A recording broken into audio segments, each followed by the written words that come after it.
2020 F350 7.3 liter gas.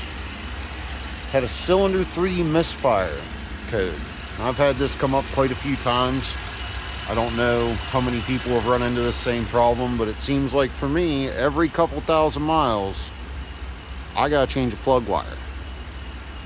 I've had a few of them where I've just changed the whole set and whatnot, but it seems that after about a year, about our trucks don't get a lot of miles, maybe 8,000 miles, we're changing a plug wire. So if you have a 7.3 with a misfire, it is well worth checking. And the cylinders are starting at the passenger side. You have 1, 2, 3, and 4, and then 5, 6, 7, 8 down the driver's side. Super easy.